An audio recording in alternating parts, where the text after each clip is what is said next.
Single game franchise record. Harden dropped 55 at Charlotte on November 22nd. No debates, no speculation, just the info you need. That's your KBLA Sports Minute. I'm Ray Richardson. More news, opinions, and conversation when we come forward on KBLA Talk 1580. 1 year ago, flames tore through Altadena and Eaton Canyon, changing lives forever. From the ashes, can a beloved community rise stronger? Hi, I'm Dominique DePrima, host of First Things First, weekday mornings, 6 a.m. to 9 a.m. here on KBLA Talk 1580. And I'm inviting you to join us on Wednesday, January 7th, as we broadcast live from Perry's Joint on the 1-year anniversary of this horrific and devastating fire. We're remembering those we lost, celebrating the heroes and sheroes who answered the call, and honoring the resilience of neighbors who are determined to rebuild together. I've been a strong Black woman a long time, and I can't just break down now. Hear the stories of survival, the voices of recovery, the spirit of community that the fire couldn't destroy, and yes, the angst of those who still do not know where they go from here. Yeah, where am I go? At KBLA Talk 1580, we don't just cover the story, we're part of this community. And we've done our level best to hold those responsible for this fire accountable. And 1 year later, we're still standing together. It is my hopes that Black people will rebuild those homes. So join us live at Perry's Joint, 2051 Lincoln Avenue in Pasadena, 6 a.m. to 9 a.m. on Wednesday, January 7th, as we commemorate the 1-year anniversary of the Altadena Eaton Canyon fire. Because some stories demand to be remembered. This too shall pass. This KBLA Talk 1580 Town Hall is sponsored by LA Fire Justice.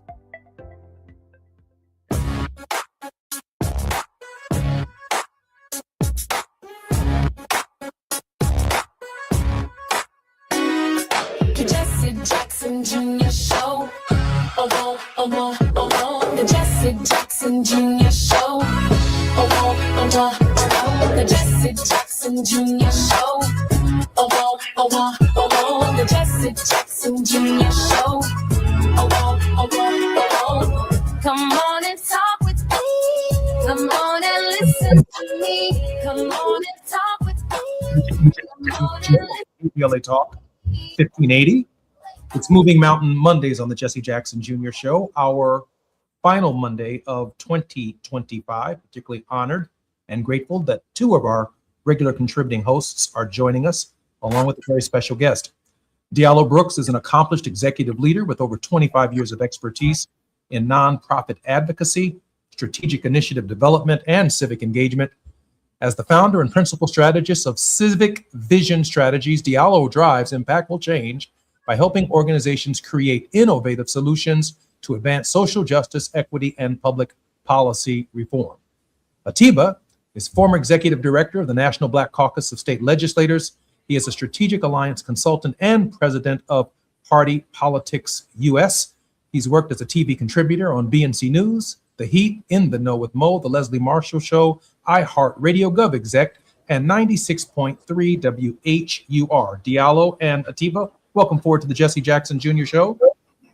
Thanks, Jesse, for having us. Thanks, Jesse. Always a pleasure. Happy New Year, fellas. I want to introduce to both of you Dr. Tania Davis. We are live today from Homewood, Illinois. An amazing woman, doctor, PhD, who opened up recently a bookstore called Beyond the Book, 18063 Dixie Highway in Homewood, Illinois. We're going to be with her for the next 2 hours here at her bookstore, not only celebrating her accomplishment, but digging deeper into some of the issues of literacy and some of the challenges the current administration has provided for all of us when it comes to reading books. Tania Davis is an accomplished human resources and recruitment professional with a distinguished record of leadership in executive positions at top-tier organizations such as Harpo, The Oprah Winfrey Show, iManage, Johnson Publishing Company, and Raise. With an exceptional track record of driving operational excellence, Tania has successfully managed complex practices, standards, and regulations, not only for talent acquisition and HR, but also for multiple departments of large international corporations while managing day-to-day administration. Tania is a scholar as well as a leader, holding an MBA from Loyola University in Chicago and a PhD from Benedictine University's Center for Values-Driven Leadership. Her dissertation, titled "The Influence of Organizational Culture on the Display of Servant Leadership," is a testament to her exceptional academic credentials. Tania, welcome forward to the Jesse Jackson Jr. Show. Thank you for having me. And thank you for allowing us to have our show live at your wonderful bookstore. Tania, I want to introduce you to Atiba as well as to Diallo. We've got a series of questions and a conversation we are very much looking forward to having with you today. Initially, however, I do want to ask the question. Given your academic qualifications and your work in the corporate structure, why did you choose to focus on literacy, on a bookstore, on educating people beyond the book? I think there's a strong intersection, right? And so not just having a bookstore of its own, but there's a lot of output from the bookstore itself, whether it's writing, whether it's literature, understanding different forms of literature, whether it's the illustration side of writing books, and then as well as podcasting. And I combine all of those efforts under one umbrella because I do see the intersection. And I think there's a strong need. I think with the current climate, there are so many things being taken away. And the impact of that is really harming what our kids are learning and not learning. And so I wanted to contribute to that in a thoughtful way, in a meaningful way, but also be more of a partner to the community, the schools, and to the other programs at large, so that we have more of a united approach around shoring up some of these gaps that we have, because the gaps are not improving, they're actually becoming worse. And so taking all this lovely corporate experience and using it, what I say for the good, I decided to take a leap of faith and go into a space that I'm familiar with, but also one where I think I can be impactful. Mr. Brooks? Diallo? Yes. So my work around civic vision strategies, and the reason I've kind of delved into this space, and Atiba knows this, and you know this as well, I've been in the social justice landscape probably all of my professional career. And as I've transitioned out of the U.S. Department of Education, the Schott Foundation for Public Education, having worked in the public education space for the last several years, I really wanted to utilize my expertise in the social justice space, in the education space, to really help organizations grow and develop their programmatic initiatives, and making sure that those programmatic initiatives are actually connected to community. A lot of my values is based on uplifting community and community conversations as we deal with public policy, as we deal with strategies to bring folks together. And so this is my life's work. I come from that work from my family and others. And, it's something that I wanted to continue to delve into to help close, like was said before, close gaps, but also build capacity so we can also thrive as communities and not just survive and get by. I'm Jesse Jackson Jr., listening to the Jesse Jackson Jr. Show on KBLA Talk 1580. Atiba, a question for Tania. Yeah, Tania, first off, thank you so much for what you're doing. I've been to Homewood, but it's been a long time. I'm here in Miami, Florida, and there's a bookstore here that I actually really enjoy going to called Books and Books. And, part of I think the thing about that bookstore here that I really enjoy is the community feel to it. And so, when you mentioned the things that you're doing in terms of where you are, and then when I watched and was reading about what you're doing, that part really moves me. But I'm also wondering, in a day and age where people aren't necessarily reading as much, they like to watch or watch podcasts or like to listen to books on audio. What are you seeing and what are you feeling from the community as you've opened your store there at Homewood? Yeah, that's Well, good. Tania, let me allow you to answer that when we come forward. I'm Jesse Jackson Jr. We're broadcasting live from Beyond the Book in Homewood, Illinois, 18063 Dixie Highway. More when we come forward on KBLA Talk 1580. It's afternoon drive time with Jesse Jackson Jr. Only on KBLA Talk 1580. Texting privacy policy and terms and conditions posted at textingterms.us. Texting enrolls you for recurring automated text marketing messages. Message and data rates may apply or price stopped, opt out. Hey man, how did the date go? I had to cancel. I don't get paid until Friday. You didn't know that you can get up to a $750 paycheck advance with the Current app? Where was that information yesterday? All you have to do is download the app, see if you qualify. $750. Boom. You think I should call her back? Yeah. I'm going to do it. All right. Need money before payday? Current has you covered. Set up an eligible direct deposit to see if you qualify for a paycheck advance of up to $750. Get ahead with Current. Text list to 323232 to sign up today. That's LIST to 323232. List to 323232. List to 323232. Paycheck advance is offered by FindCo Advance LLC, a financial technology company, not an FDIC-insured bank. Eligibility and available amounts may vary and are subject to change at any time. For full terms and conditions, visit current.com or call 1-888-851-3177 for more information. KBLA Talk 1580. We've got a lot to talk about. KBLA Talk 1580 is committed to self-care and community well-being. Walk Good LA was formed in June 2020, inspired by the Black Lives Matter movement and the beginning stages of the COVID-19 pandemic. What began as a few minutes of breath work and yoga meditation before protests against police brutality turned into a safe space for the community to heal in hard times. The immensely positive response from the community transformed the momentum into a movement. Today, Walk Good LA is a Black and Brown-led community wellness organization based in Los Angeles. They provide spaces for healing through community yoga classes, guided meditations, hikes, run clubs, and other activations throughout Los Angeles that attract hundreds of members weekly. With the help of Propel and Michael B. Jordan, they now have a yoga and wellness studio in Los Angeles called the Walk Good Yard. To join their mailing list and connect with healing spaces, please visit walkgoodla.org. That's walkgoodla.org. Or find them on Instagram at walkgoodla. This is a community call to action, a community call to healing from KBLA Talk 1580. KBLA Talk 1580 is pleased to partner with the Empowerment Congress once again for their 34th annual summit. The summit's theme is From Vision to Action, a forum to unlock participatory democracy, and will feature a nonpartisan gubernatorial candidate forum focused on issues of importance to the African American community. The summit is the signature public policy-oriented observance of Dr. Martin Luther King Jr.'s legacy during the national 3-day holiday weekend that celebrates his life. This year's summit will be held on Saturday, January 17th, 2026 at the California Science Center in Exposition Park from 9 to 11 a.m. Admission is free, but registration is required at KBLA1580.com. All major announced candidates for California governor for the Democratic and Republican Party nominations have been invited to participate in the candidate forum, which will be moderated by Tavis Smiley.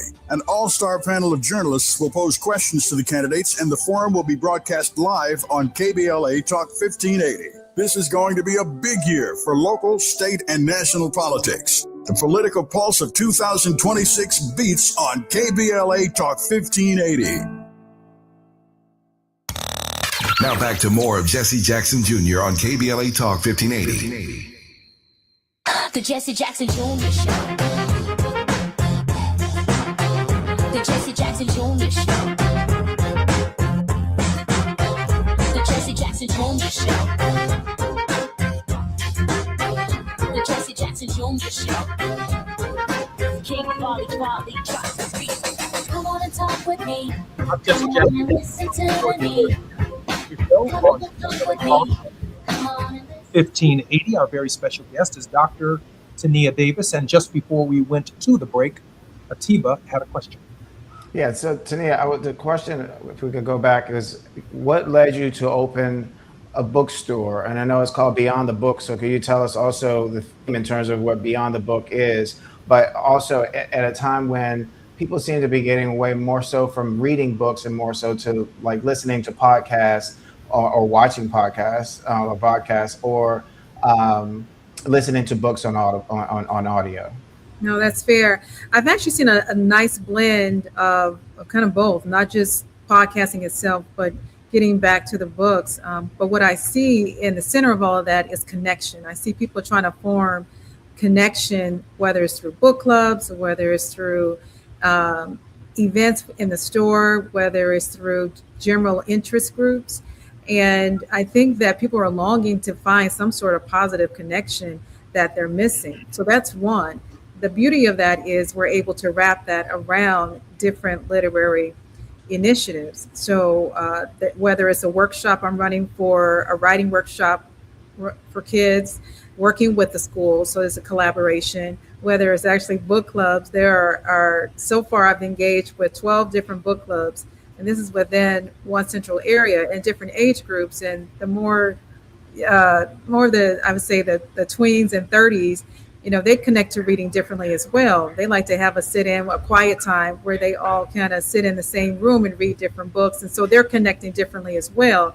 And so I think we have a great opportunity to find that connection aspect for folks and create space. And that space looks differently for different groups.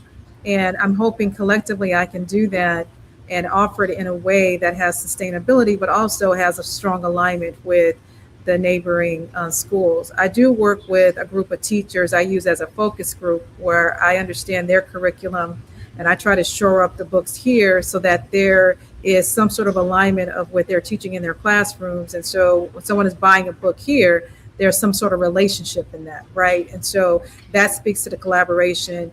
And with the younger generation, they're touching books through their form of book clubs, but also through podcasting. I have a podcast studio. So I try to have an offering where not just reading a book itself, but having a book reading experience. Those are two different things. The experience itself has an extension with the bookstore.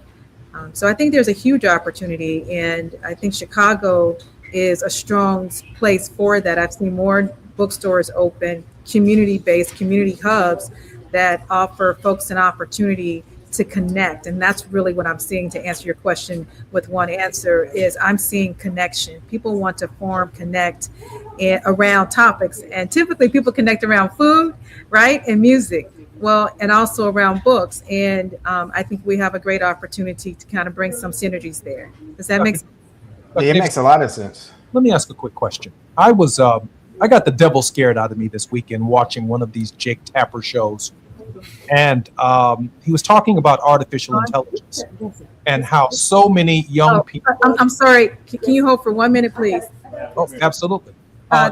There's someone that's being asked to join the conversation. Oh, hi. How are you? I'm good, thanks.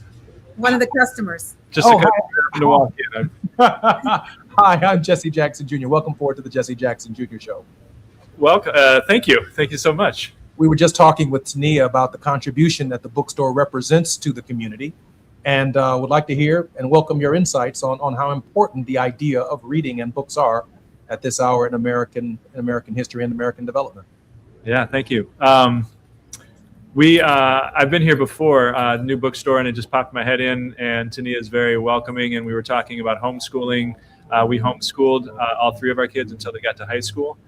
And I think it's really, really important to have public spaces, not private spaces, but public spaces that are open to the public where people can come in. I guess this is a private space, but very much with a public feel of opening it to spaces for exchange, for one of the things that's really important for us as homeschooling families is that there's a lot of pressure to get it right since we're taking full responsibility for our kids' education. And so it's really helpful to connect with other families. And Tania's, we talked about ways that she's already doing that here.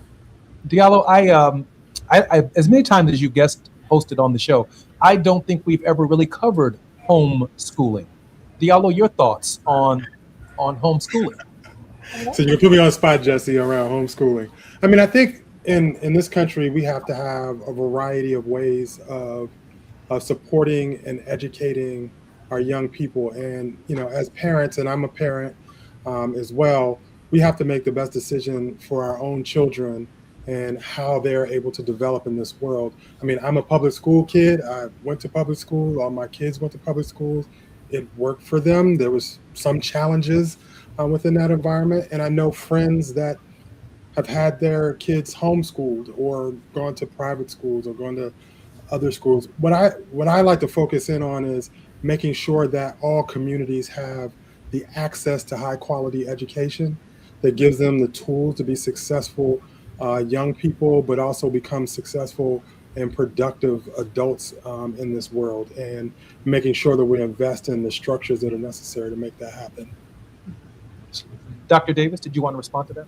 You know, absolutely. And so one of the things that I'm working on and with the homeschoolers and the Homeschooling Association is to understand, you know, what does that look like in terms of packet of learning, so that I can carry those same packets of learning per se, or what will complement the learning in the bookstore. So I see the bookstore as an extension of whatever learning is taking place, whether it's in school or homeschooling, but the education aspect of the same, the high quality should be in place.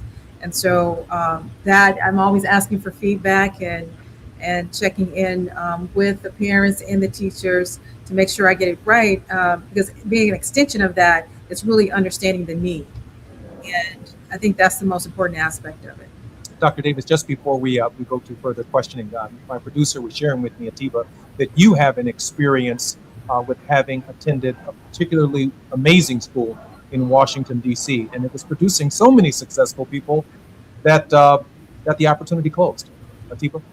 Yeah, so I'm a high school graduate of Paul Laurence Dunbar High School, first high school for African Americans after slavery. It was called M Street School before it became Dunbar. But thank you for putting that in, because the other side of it is that I went to 7 schools in 12 years, and my mom being an educator, whether or not it was us living overseas or being in the United States, she was always very active in making sure that not only did we have a book in our hand, but that we were in libraries and bookstores, et cetera, or going to programs where there were plays about books. So I'm very fascinated about what it is that you're doing there in the community. And actually, as someone who's written a book, a novel, you know, just in terms of like looking at and talking to people and seeing how we have changes in our society. And Jesse continues to say, you know, American development and where we are in terms of American history. It feels as if we're at a place where we're not using logic as much as we used to, and we're not applying decision-making and analytical skills. And I think a lot of that has to do with when we went to Twitter with reading the news in 120 characters or less and thinking that we knew the whole story. And, you know, I also would say I miss actually picking up a newspaper and getting ink on my fingers, because now we're just looking, we're looking at on our phones. But in terms of from the bookstore, what are you seeing in terms of community? I feel like in terms of the few months that I've been doing this with Jesse, this is the most people that I've seen on our show at one time. And I think that has a lot to do with you and what you're doing right there in the community in terms of engaging and having people there. You know, there's a gentleman sitting behind you. I'm wondering what are his thoughts about the bookstore, as well as what brought him in the first time. Well, I agree with you that Jesse is a lightning rod, but I'm also an avid reader, and I was just really impressed to see that we had a bookstore in the community, and a bookstore that represents us, that we can support, because we can only do so much within the experience of our own lives. But when we read, we can experience through our reading, through our perspective of reading, just an enormous amount of information. Mm-hmm. And I tell my kids that reading can allow you to experience the world. And so I think we need to read as much as possible. And as you said, you know, it's becoming something that is not as well understood by our younger generation, because they have access to social media. So we're getting a lot of popcorn knowledge from social media that doesn't necessarily substantiate or verify information that has references and can be can be followed up on and verified again. I like that you said that, because it's like we trust what we see very quickly, but we don't take the time to verify it. Absolutely. Yeah. I know that you have your children in the store. If you could call them over too, we're going to bring them on in just a moment. But Tania, even while he's doing that, I did want to raise this question with you because Jake Tapper did scare the devil out of me this week on his program, and he talked about the AI takeover and the challenges of these supercomputers that are in our hands now as phones, where people can get a summary of a book or get a summary of a chapter almost instantaneously without taking the time that your guests and our guests have talked about. Tania, we have about 3 minutes before we come to a hard stop at the 30. And then, of course, we come back. We've got at least another hour and a half on the program. But I'd like your thoughts about the challenges that artificial intelligence for many of the people that you're trying to attract are creating in this space. And Jesse and Tania, if I could also add in also that people will be writing books using AI. So that's a concern of mine as well. And so, I do worry about the art of writing. There's something about the beauty of words. AI cannot replicate the beauty of words and the synergy and combination of words and description of a sunset or description of walking outside and the smell of the air. And so one of the things that I have in programming is around writing workshops so that we can continue, sparking that interest in the younger generation. Who are our next authors? I'm concerned that, if that's left to AI, we'll have robotics in writing and not the emotion and passion and feeling emotion. There is something about reading a book where it kind of takes you in another place. And so I will run summer boot camps for kids, and I'm running poetry slams. There's one coming up in January, and I'm working with the junior high school for a February and March poetry slam. And I think it's important, one, to understand what is the art of writing outside of AI, outside of computers. And I do worry that the art itself, because we're leaning so much on technology, that we will miss a large part of our history around the architecture of writing itself. And so it is one that has me really concerned. And with the programming, I'm trying to create at least a space for people to come in and learn as well as participate. I have what's called the quiet zone, where if someone's working on a book, they come in, I play nice music, I set the tone, the atmosphere, but it's really to get people to come in and write. And if they've been thinking about a book or started a book, it's kind of to spark that interest back in them to get in and write and kind of coach people, to and through that with other thought leaders in this space. Today, I'm Jesse Jackson Jr. We're at Beyond the Book in Homewood, Illinois. More on KBLA Talk 1580 when we come forward. It's afternoon drive time with Jesse Jackson Jr. Only on KBLA Talk 1580.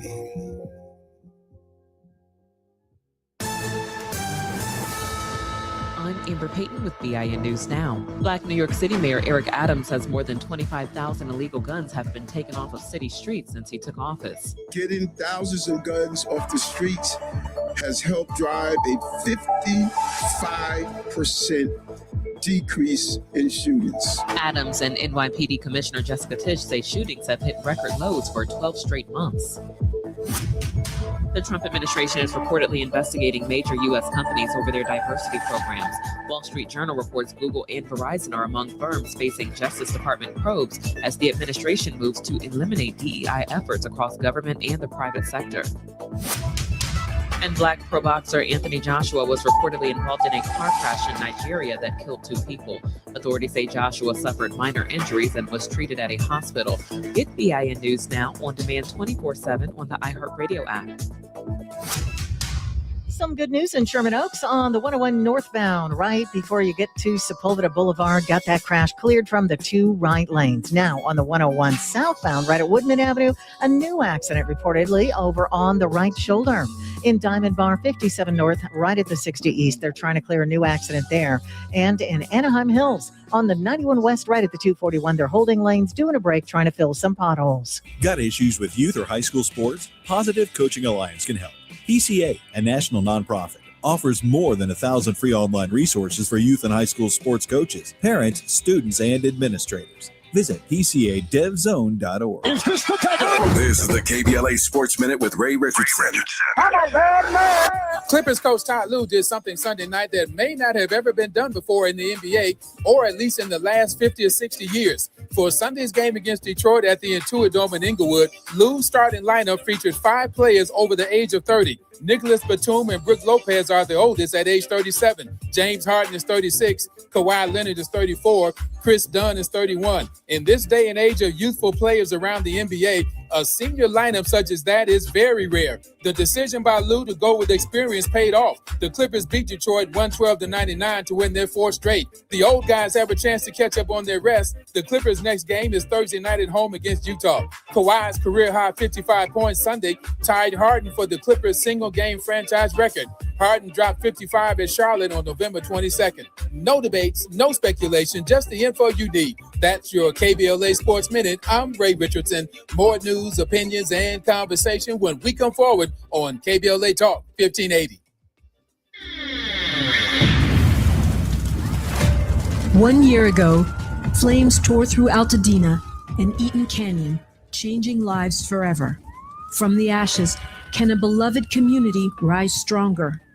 Hi, I'm Dominique DePrima, host of First Things First, weekday mornings, 6 a.m. to 9 a.m. here on KBLA Talk 1580. And I'm inviting you to join us on Wednesday, January 7th, as we broadcast live from Perry's Joint on the 1-year anniversary of this horrific and devastating fire. We're remembering those we lost, celebrating the heroes and sheroes who answered the call, and honoring the resilience of neighbors who are determined to rebuild together. I've been a strong Black woman a long time, and I can't just break down now. Hear the stories of survival, the voices of recovery, the spirit of community that the fire couldn't destroy, and yes, the angst of those who still do not know where they go from here. Yeah, where am I go? At KBLA Talk 1580, we don't just cover the story, we're part of this community. And we've done our level best to hold those responsible for this fire accountable. And 1 year later, we're still standing together. It is my hopes that Black people will rebuild those homes. So join us live at Perry's Joint, 2051 Lincoln Avenue in Pasadena, 6 a.m. to 9 a.m. on Wednesday, January 7th, as we commemorate the 1-year anniversary of the Altadena Eaton Canyon fire. Because some stories demand to be remembered. This too shall pass. This KBLA Talk 1580 Town Hall is sponsored by LA Fire Justice. JP Morgan Chase offers tips for the local business owners in 2025. Small business landscape is ever changing, and the Los Angeles market is no exception. A startup or legacy business, revisiting your mission statement and recalibrating offerings can renew opportunities for growth and innovations. Programs like Chase for Business Coaching for Impact gives entrepreneurs access to expert guidance, helping you streamline operations, strategize your growth, and navigate complex challenges. Businesses with a clear sense of purpose can navigate any challenge effectively, but also build stronger customer loyalty.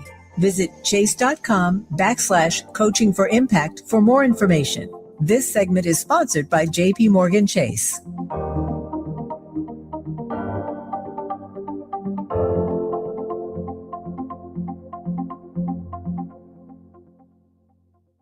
My mom has decided to learn to paint, and she's good. My dad's now into creative cuisine, and I've already put on 6 pounds. Learning new things comes with age. My mom, she started forgetting my name and what we're talking about. Forgetting well-known things doesn't. Memory loss may be a sign of Alzheimer's disease. Early detection gives you and your loved one time to plan for the future. Learn the warning signs of Alzheimer's at 10signs.org. Brought to you by the Alzheimer's Association and the Ad Council. You're listening to Jesse Jackson Jr. on KBLA Talk 1580. The Jesse Jackson Jr. Show. The Jesse Jackson Jr. Show. The Jesse Jackson Jr. Show.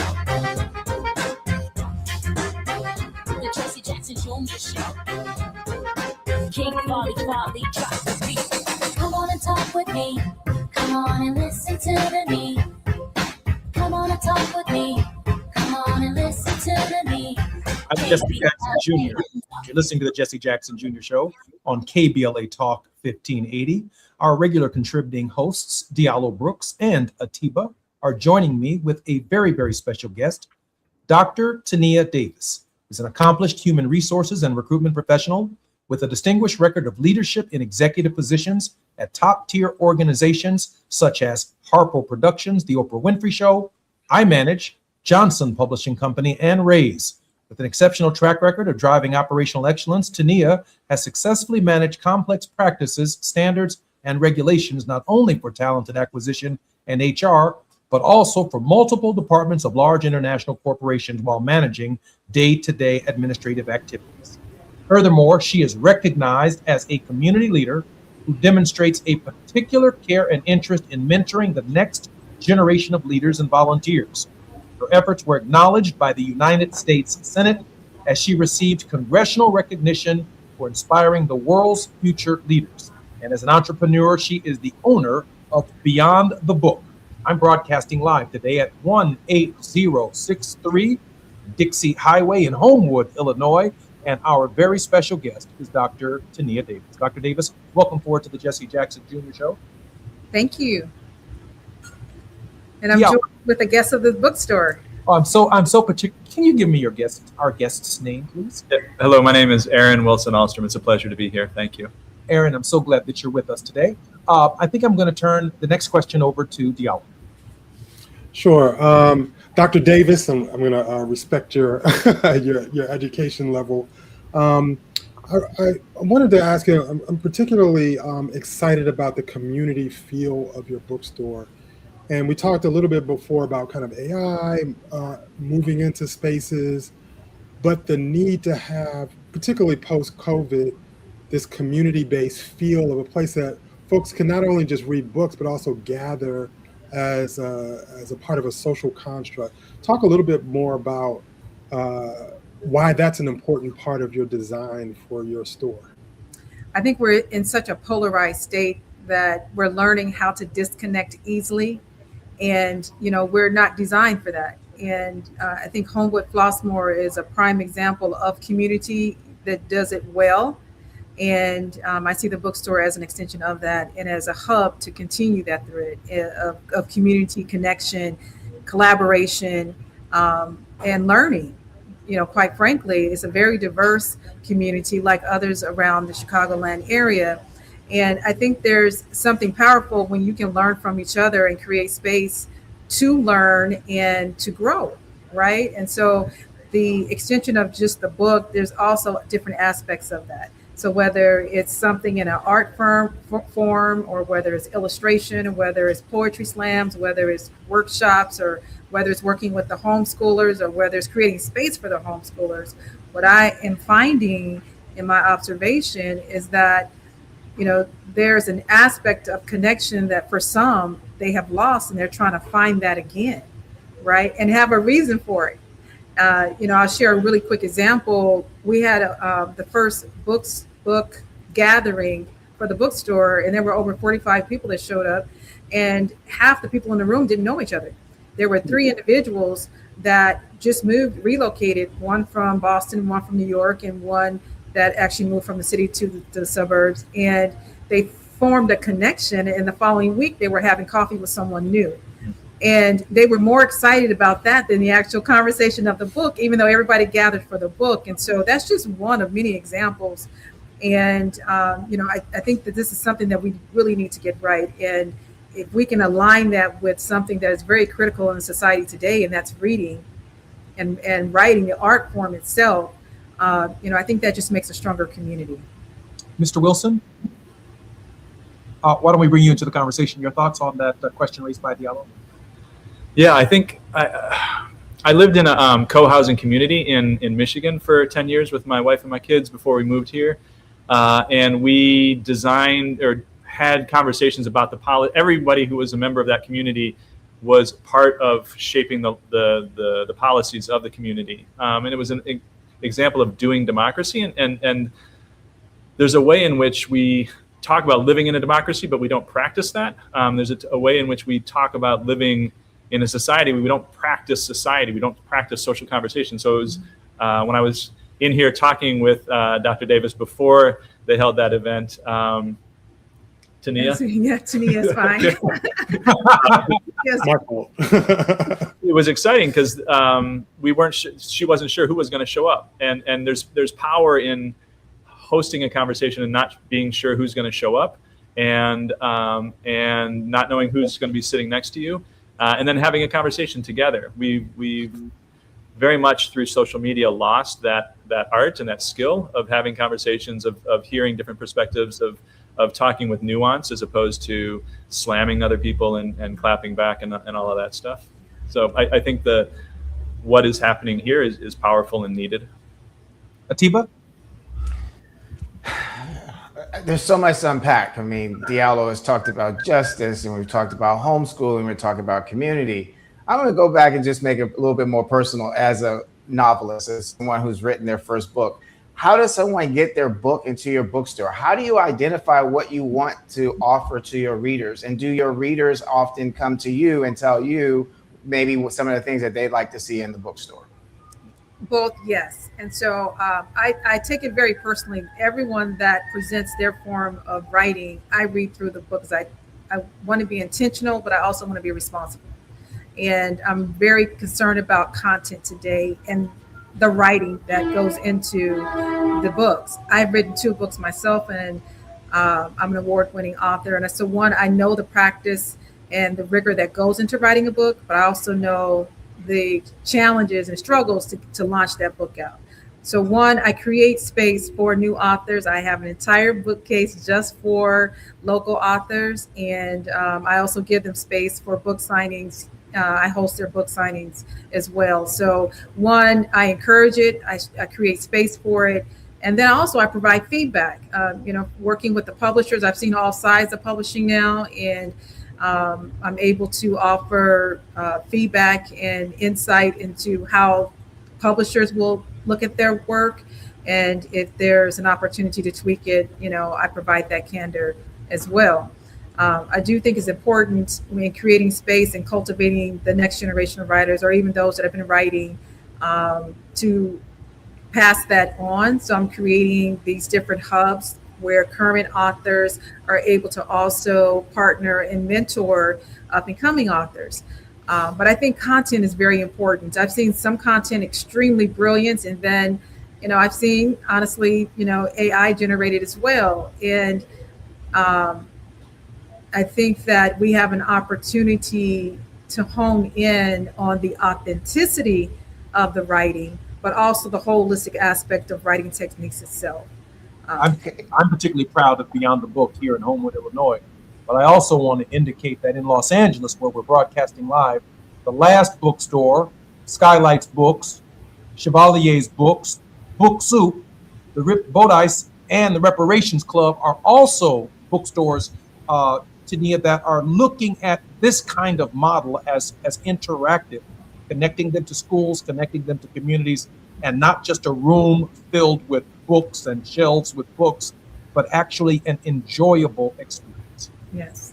Yeah, and I mix in both, right? So you'll see top titles that are in the top 50, but I also mix it in with new authors, up and coming authors. And so if someone is accustomed to reading a penny, I might partner with another author that has somewhat stylistic the same, so they're introduced to a new author as well. And so I think that's the beauty of curating the books the way that I have, is that it highlights, yes, they're traditional, but it also brings in new.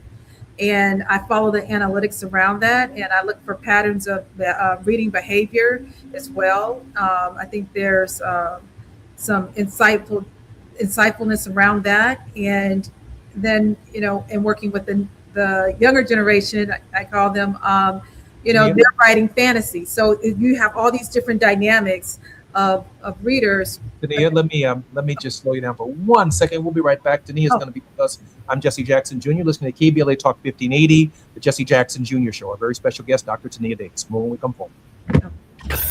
While you're stuck in traffic, we can at least bring you up to speed on the news of the day. You're listening to Jesse Jackson Jr. only on KBLA Talk 1580.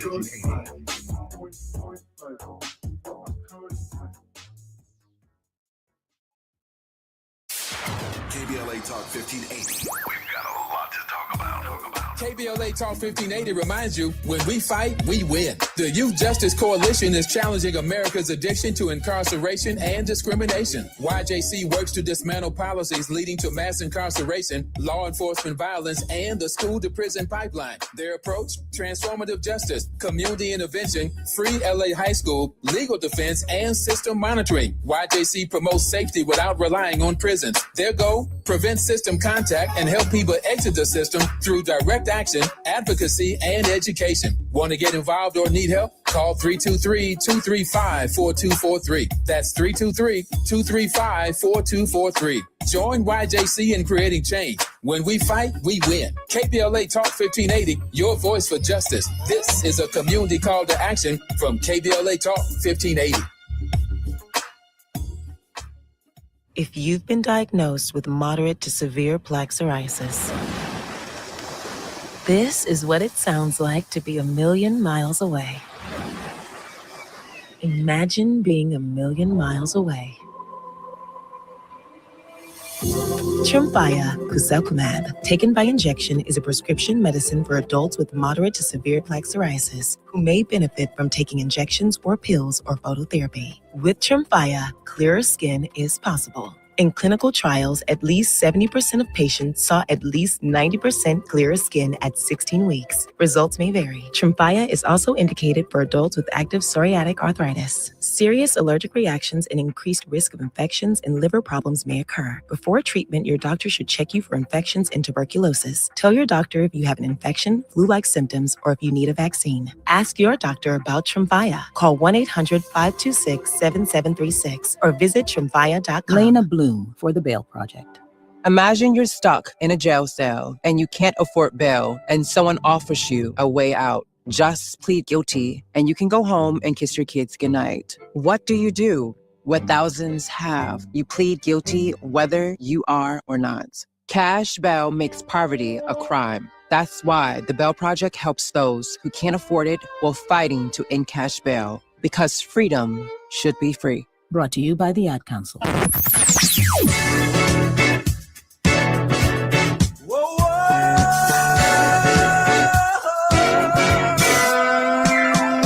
This is KBLA Talk 1580. Talk radio. That's music to your ears.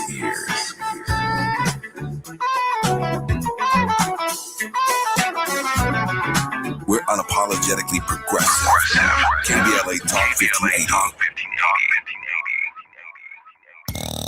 Now back to more of Jesse Jackson Jr. on KBLA Talk 1580. The Jesse Jackson Jr. Show. The Jesse Jackson Jr. Show. The Jesse Jackson Jr. Show. The Jesse Jackson Jr. Show. King Quality drops the beat. Come on and talk with me. Come on and listen to the beat.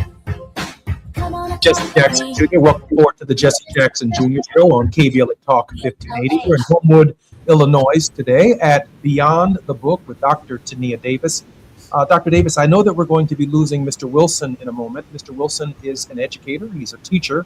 He's also one of the guests that shops here at your bookstore. I wanted to ask Mr. Wilson, one, his thoughts on the current state of education in the nation, but also safe spaces for his own children and students to be able to work. I certainly feel that kind of comfort here at Beyond the Book. Mr. Wilson? Thanks for the question. State of education. Wow, we could do a whole show on that.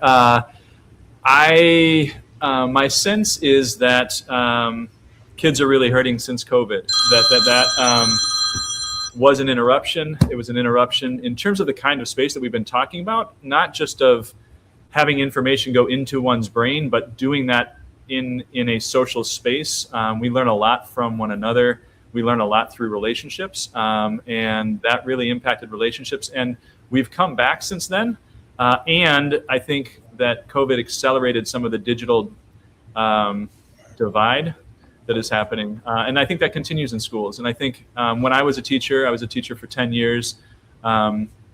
In in the Detroit area, and my own perspective was that the most important thing I was doing as a teacher is creating a safe place where kids could bring all of who they were and to share that in a space, feel a sense of belonging, and to interact with one another and to build ideas together, to build perspective together. So I think education, that's the best that education can do. It's the best that sort of these community spaces that's happened, like what's happening here in the bookstore, the best of what that can do as well. Atiba? I'm looking, this is a great shot that we have here with the background of people in the store. And then you also talked about book clubs, and now we're talking about education. It's like we're just like talking about all these things, and I'm like getting excited. Like, wait, it's too much.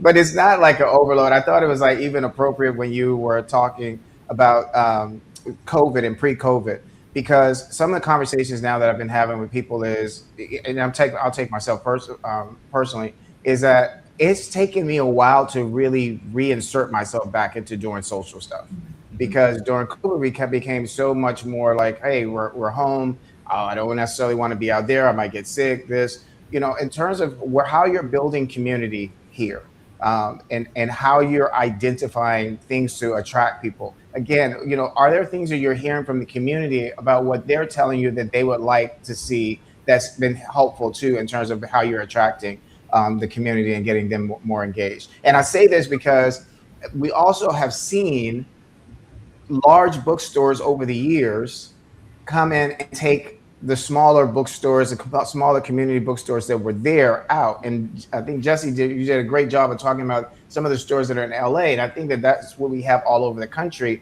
I also want to add to, are you connected or talking to other communities or other bookstores and other communities, or are they talking to you? And how can we connect you all if that's not happening, so that we get back to what it is that you all are offering there in Homewood?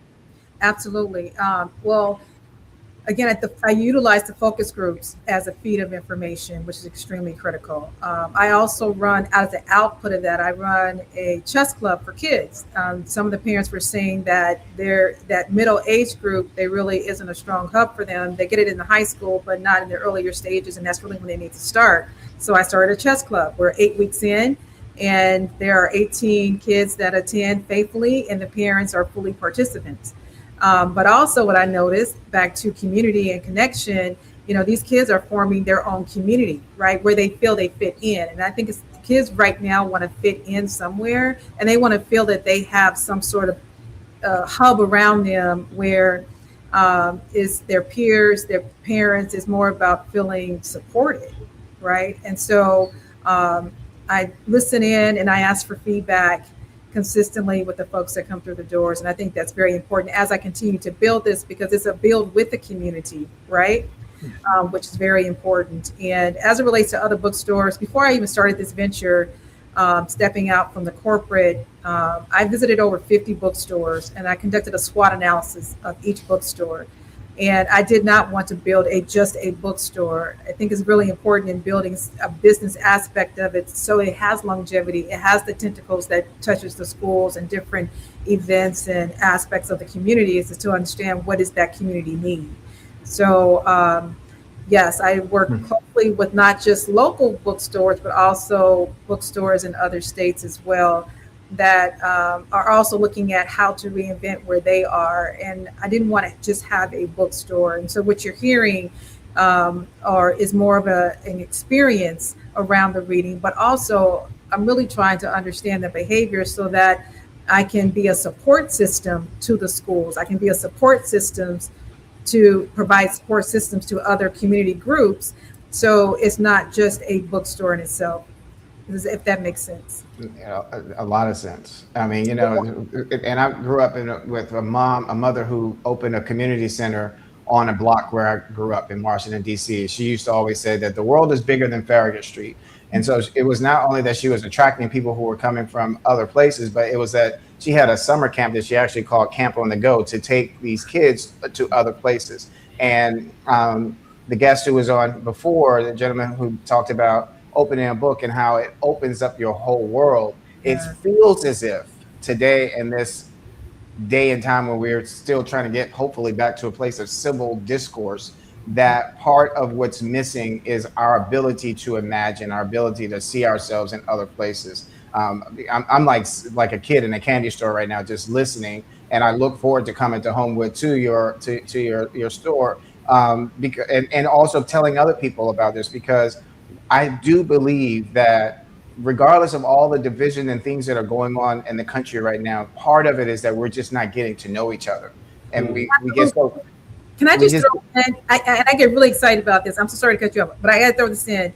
I had 2 books side by side, both romance, and one was one, and then the other was Kennedy Ryan.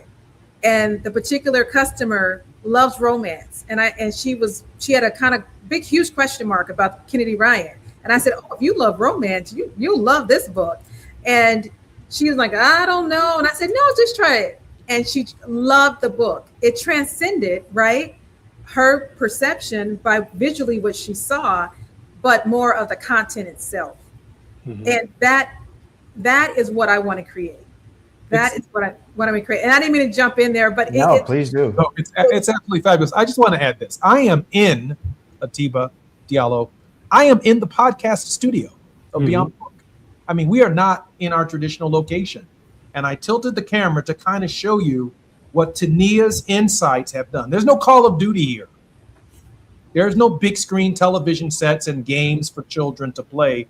Tania is focusing our children's imaginations on the classics and the culture of reading and thinking and being able to discern from these processes. And the environment that she's created is nothing less than spectacular. As a parent, I would feel very safe leaving my children right here. And I'll add this in, as a kid, I lived in West Africa, no television for 2 years.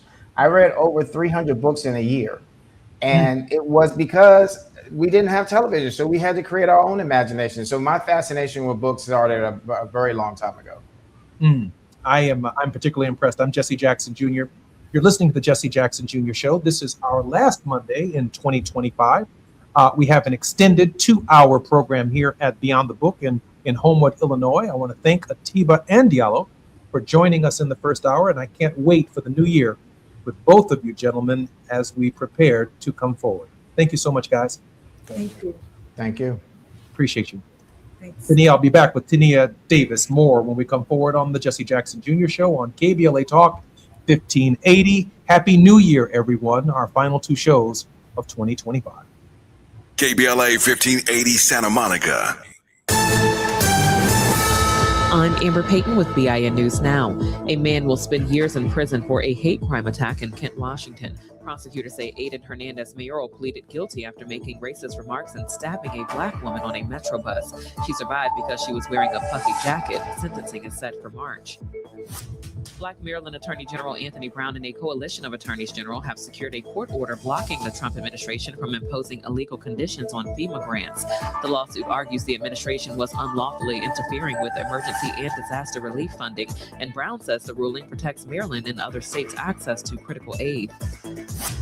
And the sons of Sean Diddy Combs, Justin and Christian, are partnering with Zeus Network on a new docuseries addressing their father's legal troubles. The series follows his criminal trial and prison sentence and comes after rapper 50 Cent and Netflix released a documentary Diddy's team calls a hit piece. Get BIN News Now on demand 24/7 on the iHeartRadio app. In Studio City on the 101 South at Laurel Canyon Boulevard, got a stall blocking the left lane. It's already a slow ride from the 405. In North Hollywood on the 170 South at Magnolia, got a new accident. This is blocking the carpool lane. Anaheim Hills, 91 West at the 241. They're going to hold lanes and do a break, trying to fill some potholes. And in Diamond Bar, 60 East right at the 57 North. Got a stall blocking the middle lane right before that transition. Got issues with youth or high school sports? Positive Coaching Alliance can help.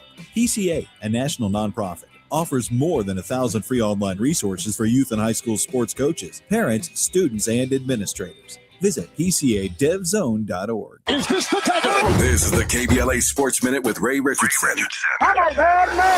Clippers coach Ty Lue did something Sunday night that may not have ever been done before in the NBA, or at least in the last 50 or 60 years. For Sunday's game against Detroit at the Intuit Dome in Inglewood, Lue's starting lineup featured 5 players over the age of 30. Nicholas Batum and Brook Lopez are the oldest at age 37. James Harden is 36. Kawhi Leonard is 34. Chris Dunn is 31. In this day and age of youthful players around the NBA, a senior lineup such as that is very rare. The decision by Lue to go with experience paid off. The Clippers beat Detroit 112-99 to win their 4th straight. The old guys have a chance to catch up on their rest. The Clippers' next game is Thursday night at home against Utah. Kawhi's career-high 55 points Sunday tied Harden for the Clippers' single-game franchise record. Harden dropped 55 at Charlotte on November 22nd. No debates, no speculation, just the info you need. That's your KBLA Sports Minute. I'm Ray Richardson. More news, opinions, and conversation when we come forward on KBLA Talk 1580. Break out the champagne. Everybody get a glass. Tavis Smiley is now ranked number 16 nationally and the highest rated talk show hosted by an African American on the 2025 Talkers Heavy 100 list of the most important talk radio hosts in the nation. Last year, Tavis ranked number 33 and the year before, number 45. The Tavis Smiley Show has rapidly expanded its national syndication to now include nearly 50 radio stations across the country and counting. Congratulations, Tavis. Yay, yay!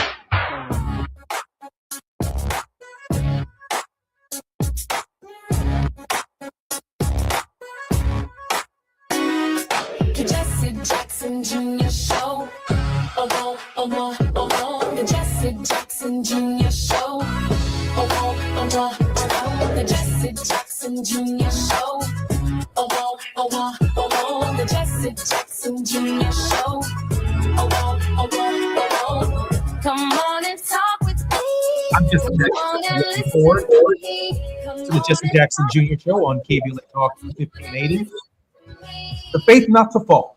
Reverend Teresa Horde Owens is our regular contributor in this hour, and she joins us as well here at the Beyond the Book store here in Homewood, Illinois, 18063 Dixie Highway here in Homewood, Illinois. Our very special guest in this hour is none other than Dr. Davis. I'll come to her biography and her introduction in just a moment. But Reverend Terry Horde Owens is the general minister and president of the Christian Church Disciples of Christ in the United States and Canada, an author and advocate for the church living out its calling. She is the first person of color and second woman to lead the denomination. Since her election in 2017, Reverend Horde Owens' ministry actively reflects the disciples' priority of being an anti-racist church, being a movement for wholeness, welcoming all to the Lord's table, even as God has welcomed us. In keeping with the disciples' historic commitment to Christian unity, she serves in leadership at the National Council of Churches as the treasurer of the governing board and a member of the World Council of Churches Central Committee. Reverend Owens, welcome forward to the Jesse Jackson Jr. Show. Welcome, welcome. As always, I've enjoyed the first hour with all the talk about reading and books. I'm particularly excited that Tania Davis is our very special guest, an accomplished human resources recruitment professional. Tania is a scholar as well as a leader, holding an MBA from Loyola University of Chicago and a PhD from Benedictine University's Center for Values-Driven Leadership. Her dissertation, titled Influence of Organizational Culture on the Display of Servant Leadership, is a testament to her exceptional academic credentials. Tania, welcome forward to the show. Thank you. Thank you. Tania, let me ask you a question about servant leadership. We are joined with the Disciples of Christ General Minister and President, a regular contributor on the Jesse Jackson Jr. Show. Your concern for the next generation and the idea of servant leadership.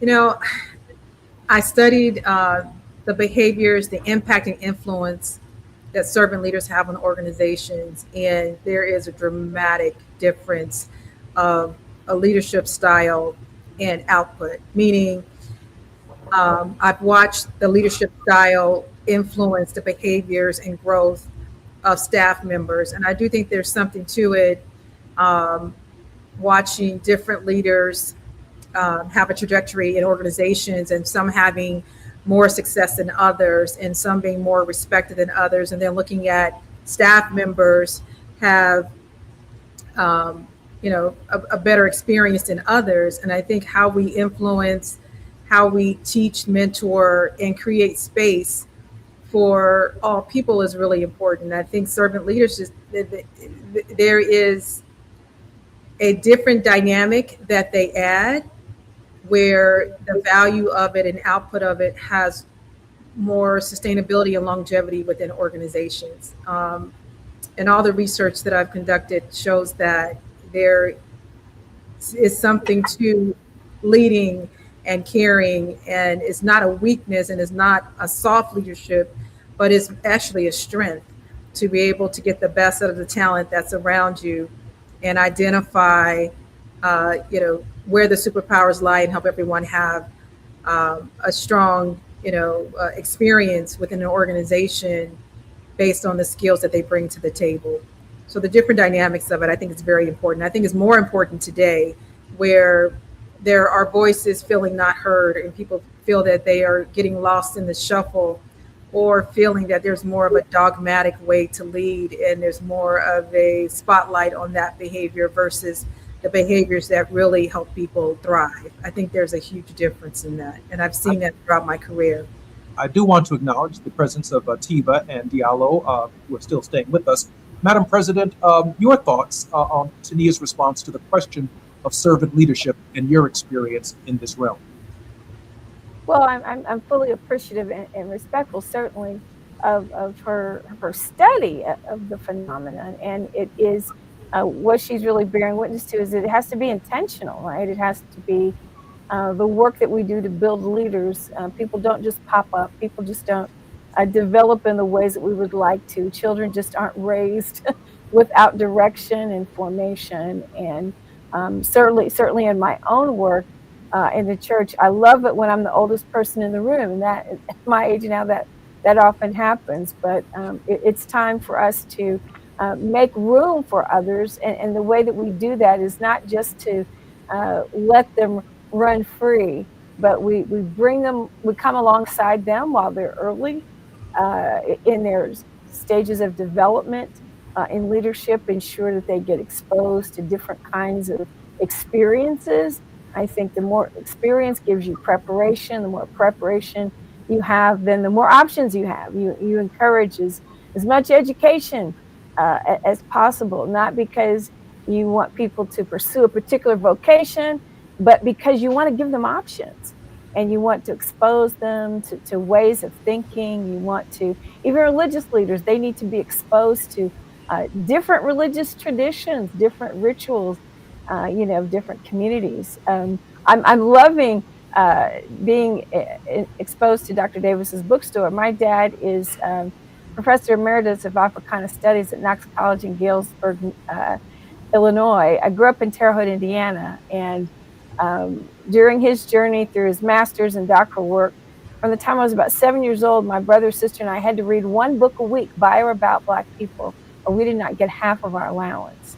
And so our library, by the time I was graduating from high school, was pretty intense. And I continued to minor in African American studies, but I used to mimic my dad.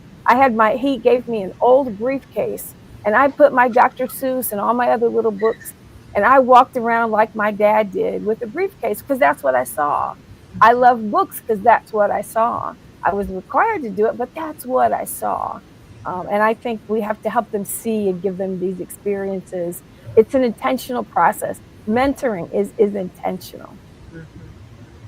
I'm Jesse Jackson Jr. You're listening to Jesse Jackson Jr. Show on KBLA Talk 1580. When we come forward, Diallo, Atiba, Dr.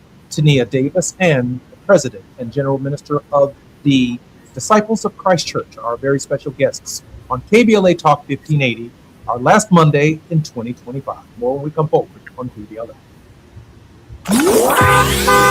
It's afternoon drive time with Jesse Jackson Jr. Only on K.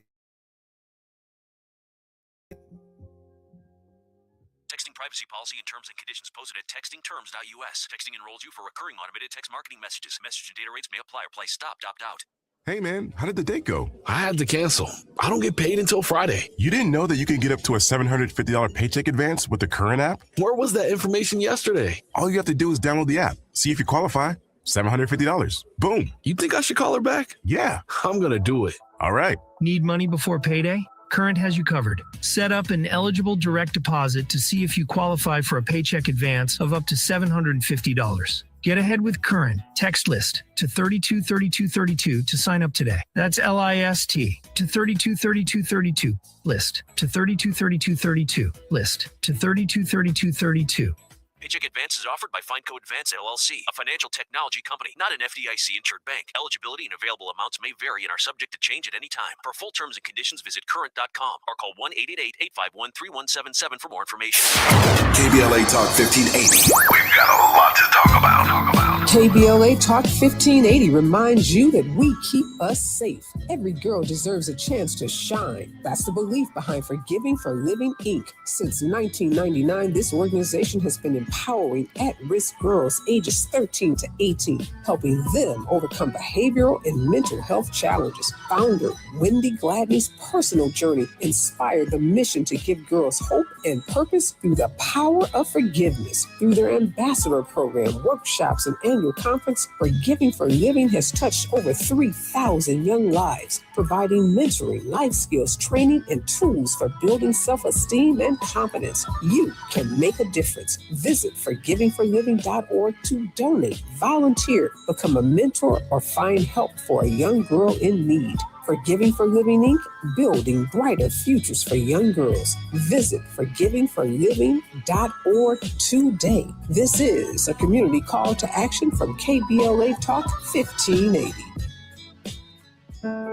KBLA Talk 1580 is pleased to partner with the Empowerment Congress once again for their 34th annual summit. The summit's theme is From Vision to Action, a forum to unlock participatory democracy, and will feature a nonpartisan gubernatorial candidate forum focused on issues of importance to the African American community. The summit is the signature public policy-oriented observance of Dr. Martin Luther King Jr.'s legacy during the national 3-day holiday weekend that celebrates his life. This year's summit will be held on Saturday, January 17th, 2026 at the California Science Center in Exposition Park from 9 to 11 a.m. Admission is free, but registration is required at KBLA1580.com. All major announced candidates for California governor for the Democratic and Republican Party nominations have been invited to participate in the candidate forum, which will be moderated by Tavis Smiley.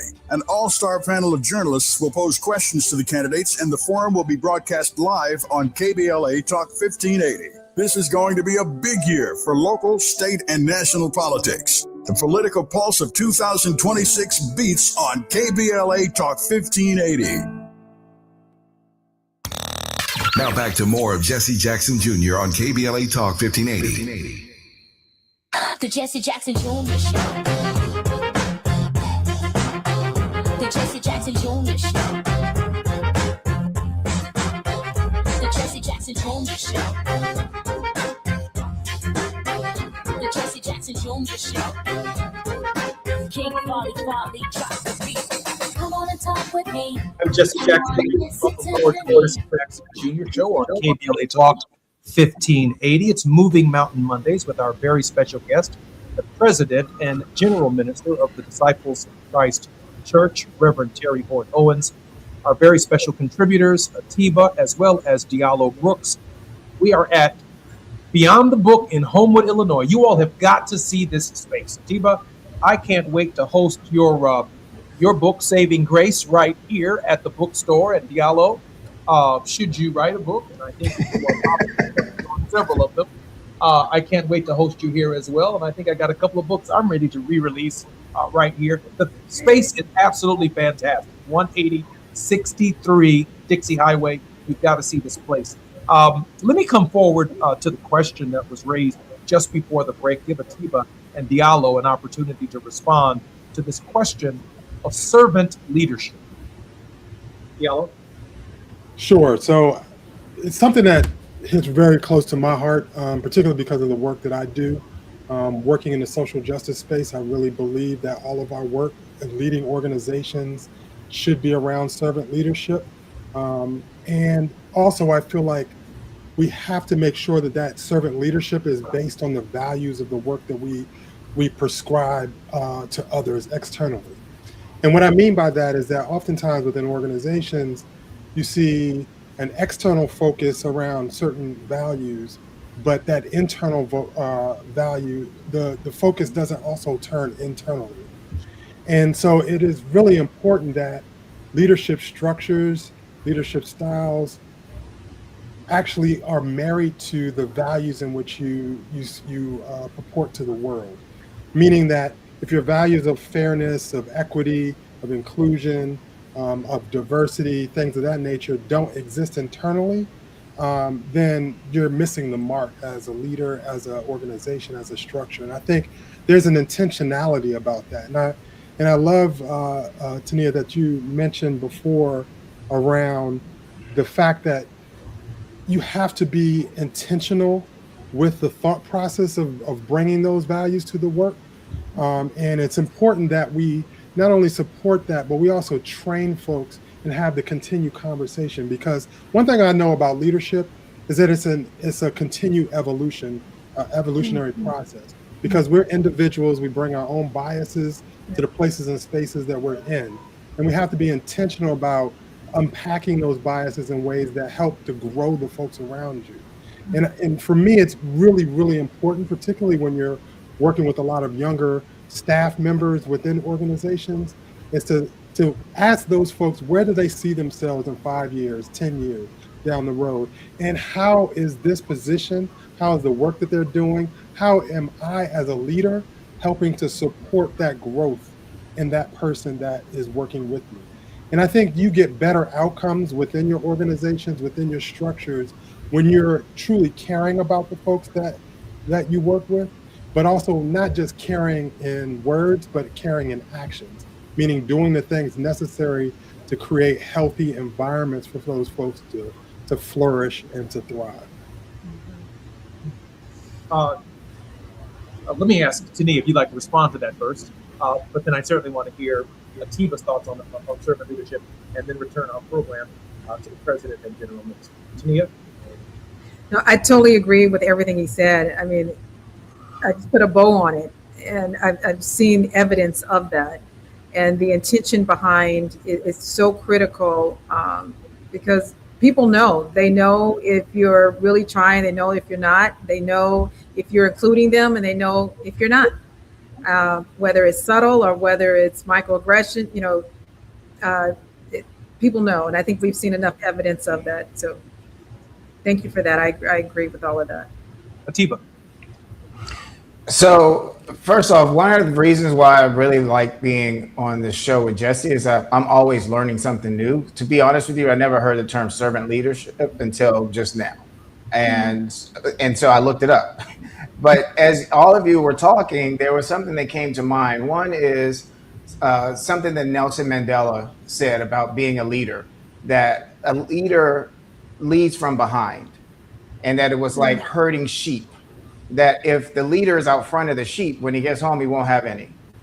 And it also made me think of something from Dr. Benjamin Mays about you make a living by what you do, you make a life by how you serve. And right now we're living in the context of it feels like we're in a whole nother universe, right? Because we have leaders who seem to be putting themselves so out front that we don't see them in any way, in terms of my opinion, looking as if they intend to serve or to even serve the needs of those who they are supposed to be leading. So, I'll wrap up my piece with a bow and just say what each of you all said, I'm in total agreement. Madam President? Yeah, I just want to go back to what Diallo said about making sure that the values that you're projecting as a leader, as a part of an organization outwardly, are the same values indeed that you are honoring and really insisting upon internally. And in a world like mine, I'm a second career minister, so I was in the last 8 years come to this role, spent most of my time in corporate America, and then I was an associate dean at the Divinity School at the University of Chicago after I went to seminary. So I brought a different understanding of leadership into this religious space where, church folk just must be nice. And my denomination is 80% white, 10% black, 6-7% Hispanic, and 2 to 3% Asian Pacific Islander. So there's a variety of cultural values that are smashing up alongside religious values and even inflect those religious values. But we are often lamenting, right? The fact that, our congregations are getting smaller. I don't care what the culture is.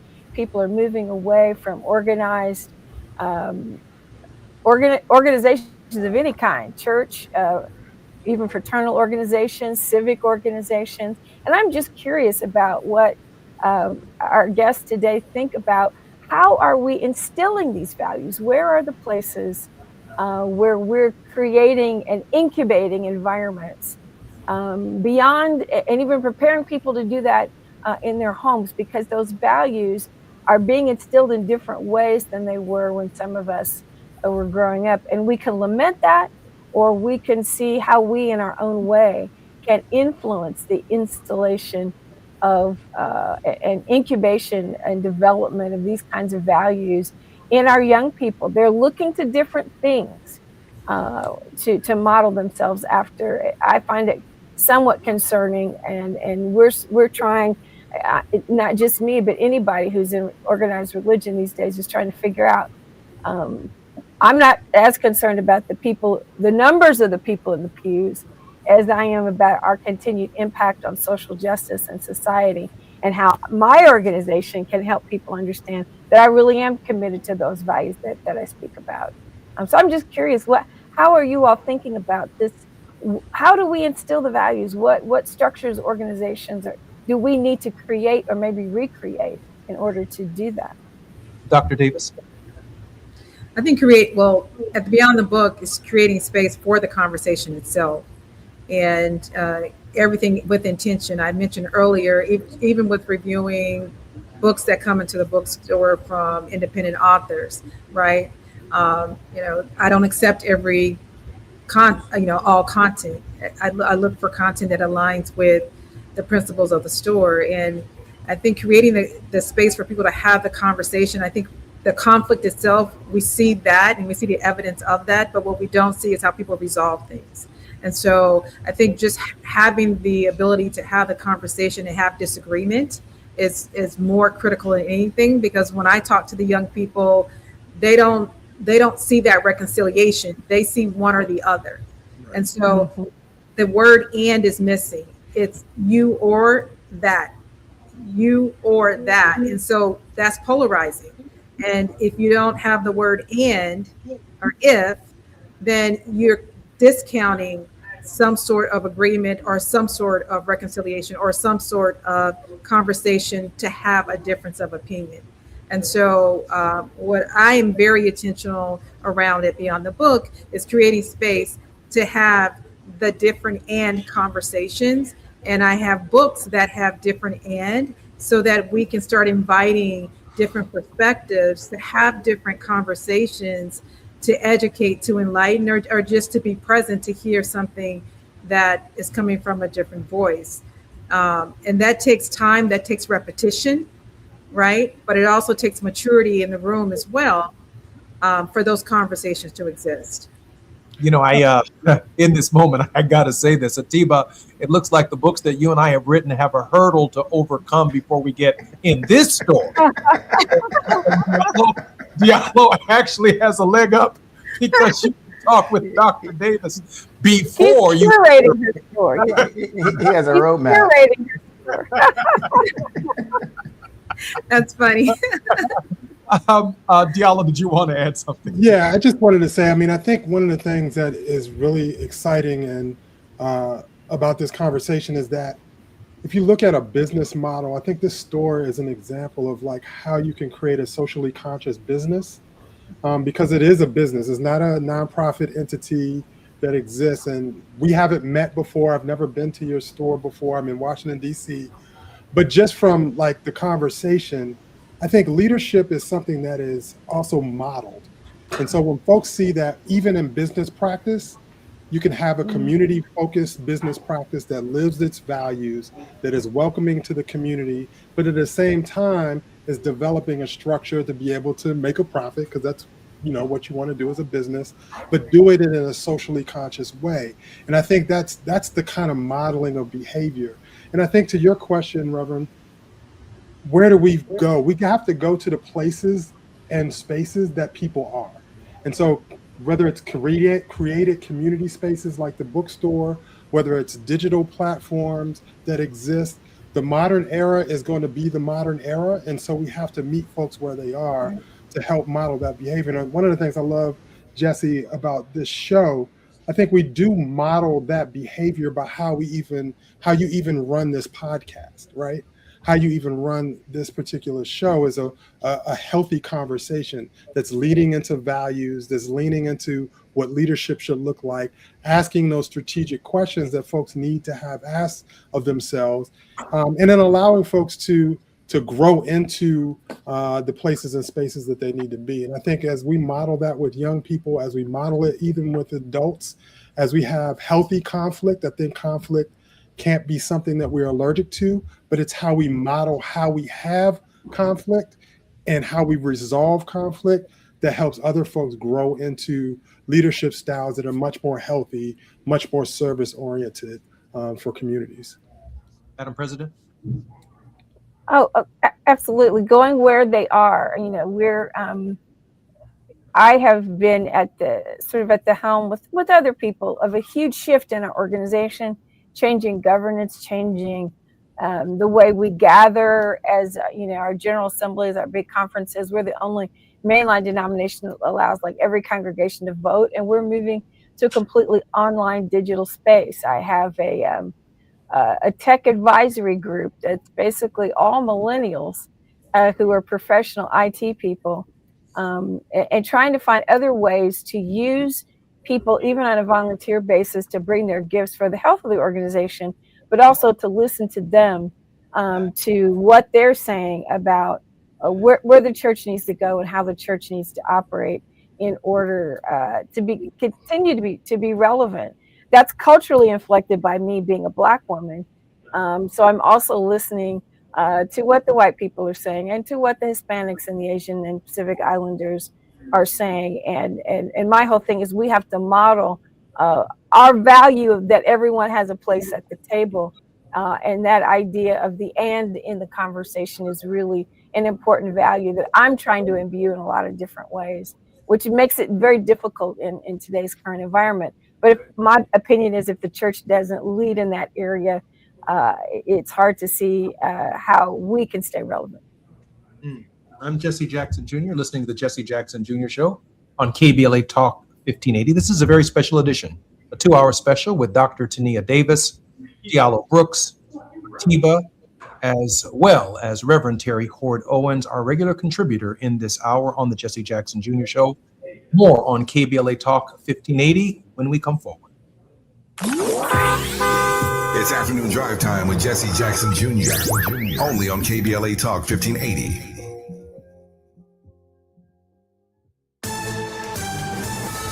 I'm Amber Payton with BIN News Now. Black New York City Mayor Eric Adams says he's excited about life after City Hall, hinting he plans to use cryptocurrency to help fight anti-Semitism. I want to go back to school, but I also want to use cryptocurrency. Adams says travel will be part of his next chapter as he prepares to leave office after Mamdani is sworn in on New Year's Day. The parents of an HBCU Kentucky State University student killed earlier this month have been arrested, accused of intimidating the shooter, Jacob Bard. A grand jury declined to indict Bard, ruling he acted in self-defense during a large fight outside a KSU dorm. The parents were arrested over alleged threats made on Facebook. And filmmaker Tyler Perry is facing a $77 million sexual assault lawsuit. The suit alleges Perry sexually harassed and assaulted Mario Rodriguez at his Los Angeles home and claims Lionsgate ignored the misconduct. Get BIN News Now on demand 24/7 on the iHeartRadio app. A little bit of good news in Long Beach, 710 southbound right at Del Amo Boulevard. Looks like they're getting that crash cleared. I still do see some slowing, though, coming away from the 91. Also in Diamond Bar on the 60 westbound of Grand Avenue. They've cleared that accident to the right shoulder. Still going to be slow, though, from the 71. And on the 60 east at Ramona Avenue, doing a break, they're going to try to fill some potholes. You'll see a little bit of slowing there. The Crohn's and Colitis Foundation has been at the forefront of inflammatory bowel disease research and care for over 50 years. Learn more about research, education, and support at Crohn'sColitisFoundation.org. This is the KBLA Sports Minute with Ray Richardson.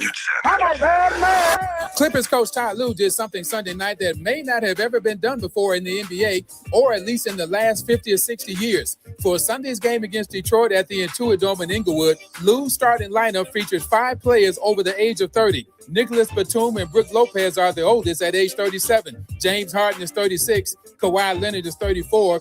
Chris Dunn is 31. In this day and age of youthful players around the NBA, a senior lineup such as that is very rare. The decision by Lue to go with experience paid off. The Clippers beat Detroit 112-99 to win their 4th straight. The old guys have a chance to catch up on their rest. The Clippers' next game is Thursday night at home against Utah. Kawhi's career-high 55 points Sunday tied Harden for the Clippers' single-game franchise record. Harden dropped 55 at Charlotte on November 22nd. No debates, no speculation, just the info you need. That's your KBLA Sports Minute. I'm Ray Richardson. More news, opinions, and conversation when we come forward on KBLA Talk 1580. Break out the champagne. Everybody get a glass. Tavis Smiley is now ranked number 16 nationally and the highest rated talk show hosted by an African American on the 2025 Talkers Heavy 100 list of the most important talk radio hosts in the nation. Last year, Tavis ranked number 33 and the year before, number 45. The Tavis Smiley Show has rapidly expanded its national syndication to now include nearly 50 radio stations across the country and counting. Congratulations, Tavis. Yay! As a mom, comforting my family is what I do best. Vicks Vapor Stick provides soothing, non-medicated Vicks vapors in an easy-to-apply stick, and it dries fast, so there's no mess. I use it to comfort myself and my family. Thanks, Mom. Vicks Vapo Stick, soothing comfort for the whole family. And try Vicks Vapo Shower Max for steamy Vicks Vapors when you need more comfort for yourself. Use as directed. 10 athletes will face the toughest job interview in fitness that will push past physical and mental breaking points. You are the fittest of the fit. Only one of you will leave here with an iFit contract for $250,000. This is when mindset comes in. Someone will be eliminated. Pressure is coming down. Trainer Games on Prime Video January 8th. Watch the trailer on trainergames.com. KBLA Talk 1580. We've got a lot to talk about. KBLA Talk 1580, connecting you with services and solutions. The Autopsy Initiative provides a second autopsy free of charge for victims' families who have lost their loved ones due to a police-related death. The services offered through the initiative include the completion of a second autopsy, disclosure of preliminary findings, and a final autopsy report. A police-related death is when an individual is harmed by police officers using deadly force, which results in an individual's death. Police-related death includes in-custody deaths, including those that arise during contact with law enforcement officers during arrest, pursuit, booking, transport, or incarceration. The Autopsy Initiative has a team of board-certified pathologists on call. An autopsy request may be completed by anyone with a close relationship with the victim, which may include the victim's spouse, partner, relative, close friend, or lawyer. To request a free second autopsy for a victim of police violence, please visit knowyourrightscamp.com. That's knowyourrightscamp.com. Then click on Autopsy, then click on Request. At KBLA, we believe in justice for victims of police violence. We say their names, and we don't black down. This is a community call to action from KBLA Talk 1580.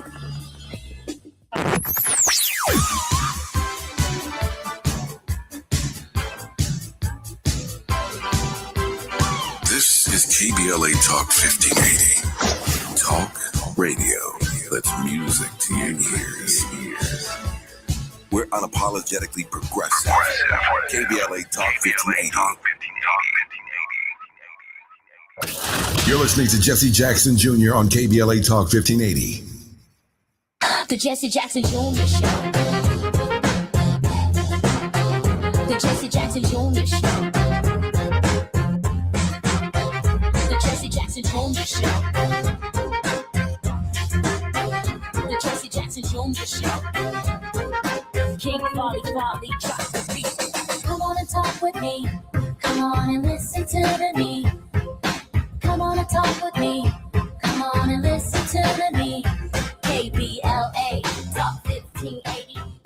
I'm Jesse Jackson Jr. Welcome forward to the Jesse Jackson Jr. Show on KBLA Talk 1580. Our very special guest, Dr. Tania Davis, has a new model for safe spaces and learning for our children. We're at her bookstore, Beyond the Book in Homewood, Illinois, 18063 Dixie Highway in Homewood. You got to see this place.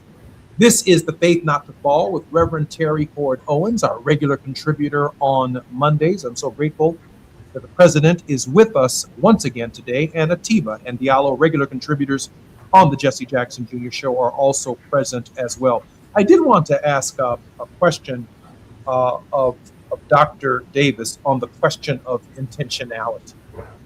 Let me just be candid.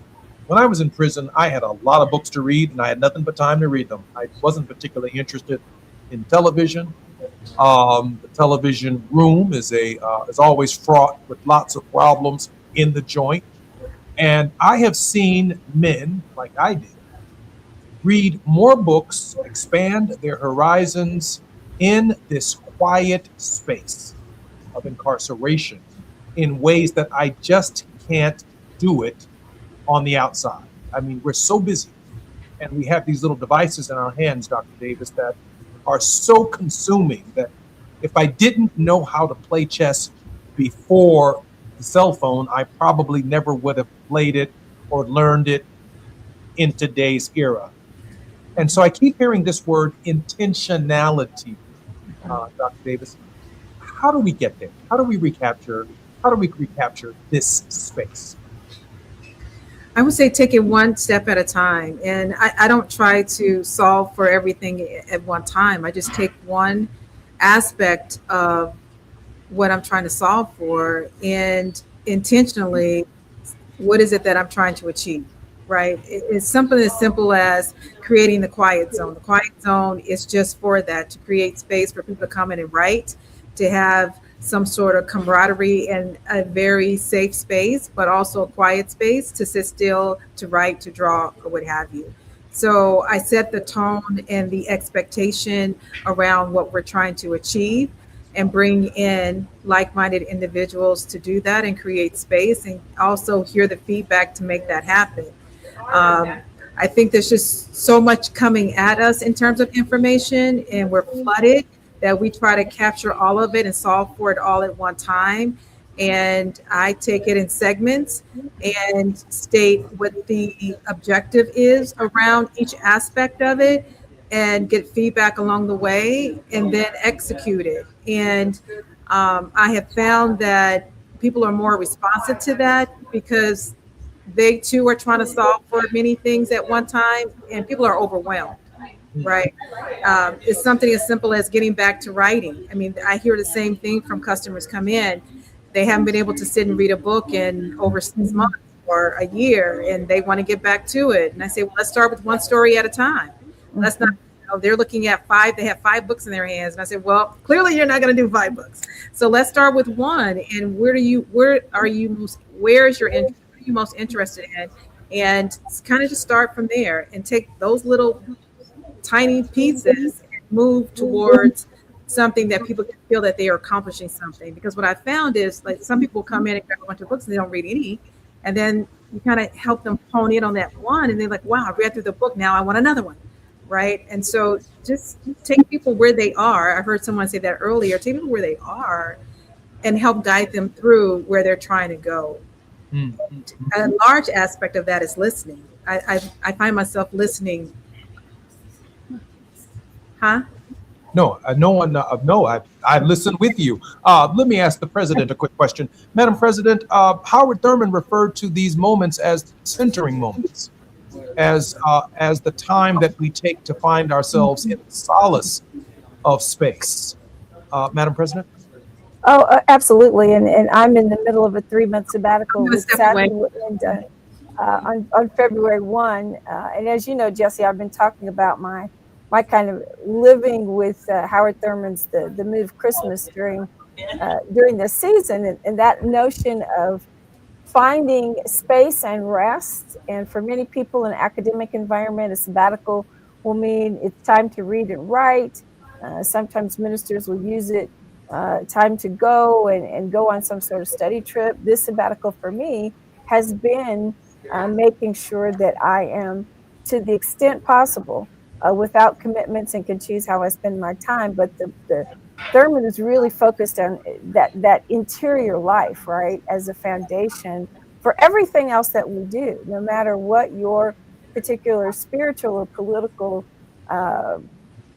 framework may be. At the heart of the human experience has to be some sense of an inner life, and really some sense that there's something beyond yourself, however you may define it. So I think books can get us to that place. Meditation, music can get us to that space. Books in particular have been that place for me. I am able, when I am reading, to literally shut out everything around me. And my mother tells me I was that way as a child. They actually took me to a hearing specialist thinking that my hearing was poor when I was a child. And it's just that if I were reading a book, I don't care what it was hard to break through. And sometimes a book can be that. But however we get to owning our own interior selves as a part of the building blocks of who we are to the world, I think is really, really important. And I think that's something also that has to be introduced with intentionality. And there are lots of ways to get at that. And even organized church, or what we've known as traditional church, is having to rethink how you both model and invite people into that kind of interior life. I just think it's essential for us as human beings to have our own agency and to find our own meaning and purpose in the world. Let me tell you what's really fascinating. Even as we do this show live from Beyond the Book in Homewood, Illinois, Dr. Tania Davis, who owns Beyond the Book here in Homewood, Illinois, has to go handle some transactions. And we don't stand between her and transactions, even while she's doing this reading. Atiba, the centering moment that it takes to write Saving Grace. Love, to be honest. And I kind of wanted to go back to, even if you don't mind, to the segment before that we were talking, because I think all of this is like, in terms of from American culture, that that's also missing is when I say familial, I'm talking about the family. We've gotten so conditioned. At least I often see so many families that will put an iPad or a phone in front of a child to keep their attention, when they could simply put a book in front of that child, especially during their development stage. I think when I think about it, how many times have you ever watched the show The Simpsons, which to me is indicative of what we see today in American society, with Bart with a book? It was usually always his sister. And then it was like he was kind of talking bad about her as the nerd. I always tell people I'm just a nerd. So in terms of centering, in terms of me and writing Saving Grace, the thing that really, I guess, excites me, and that I've had 2 manuscripts now for 2 more books to follow the story, and being asked is there going to be a 4th, is that I get to be the first one to read it. I get to be the first one to know what's going to happen next. That's what keeps me and gets me coming back to it, because I don't know exactly where the story is going to go, even though I may write an outline for it. And I think in terms of what I would like and what I thought about a lot writing the first books, writing Saving Grace, was I want to write a story that's a page turner, like it was for me with J.K. Rowling's first book, Harry Potter, that's visual, that allows the reader the opportunity to develop their own impression of what they see in the visual context of what they're reading in the book. I'm Jesse Jackson Jr. When we come forward, a few final thoughts from each of our guests, a word of hope from Dr. Tania Davis on the Jesse Jackson Jr. Show, KBLA Talk 1580. More when we come forward in our final segment. At least bring you up to speed on the news of the day. You're listening to Jesse Jackson Jr. only on KBLA Talk 1580.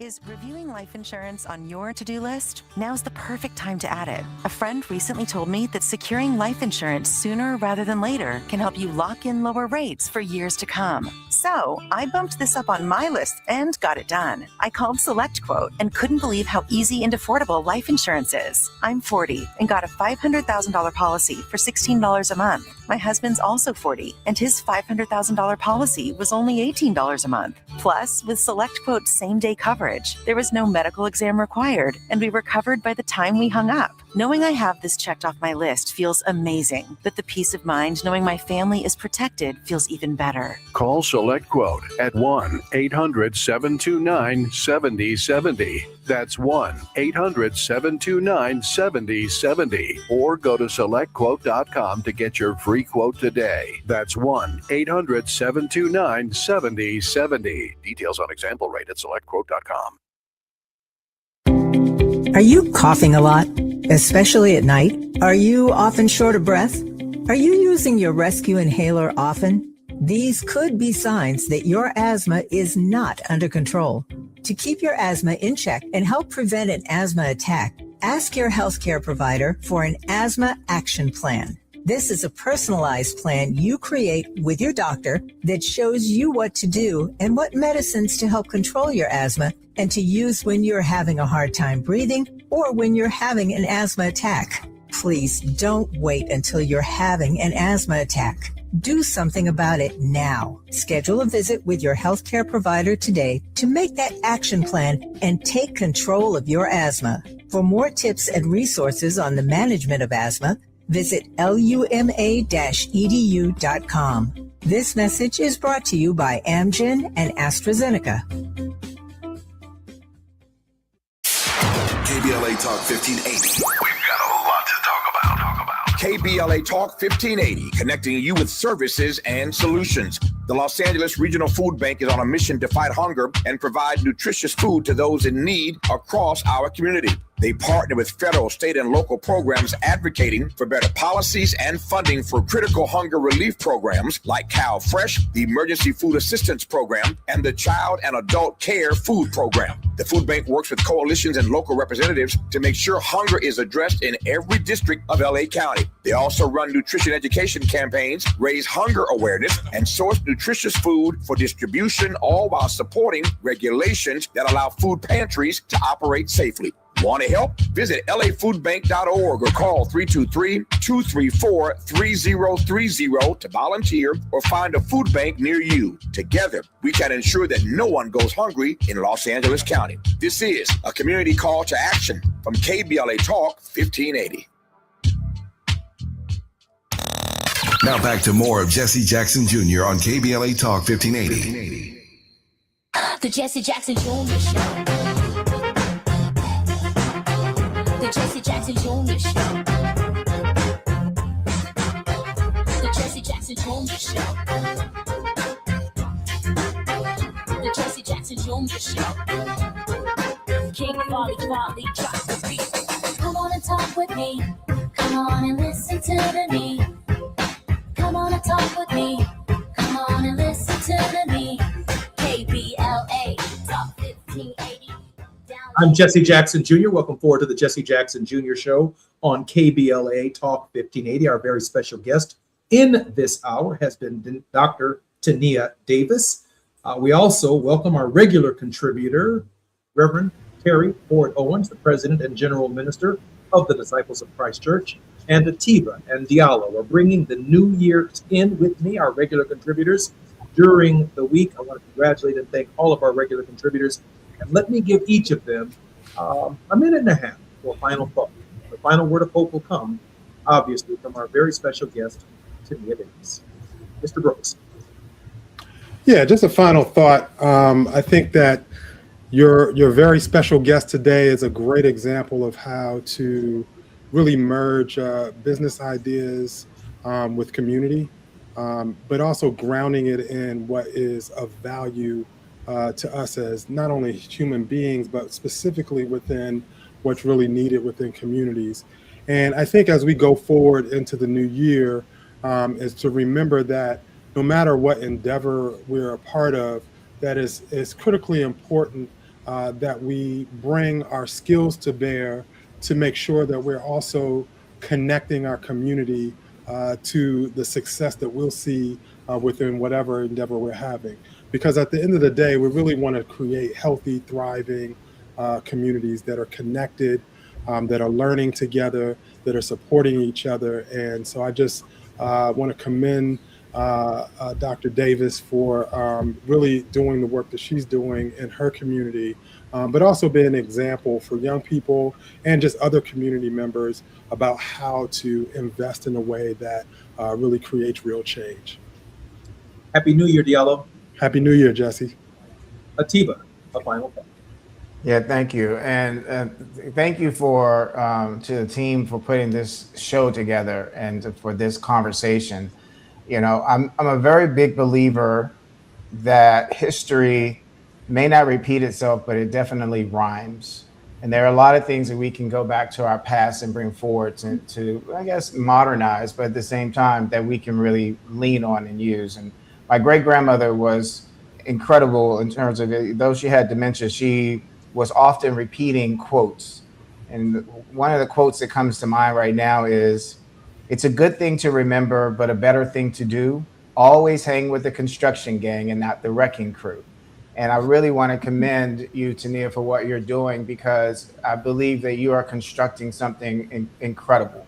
And that, God willing, this will be something too that we can look to identify, and those who are learning about you now through this show can also identify within their own communities. Because what really is missing is, I know oftentimes we're saying, oh, well, we're losing values, or we're not going to church, or we're not going to mosque, et cetera. But I think that there's something that's really human that is going on. That's the power of a book.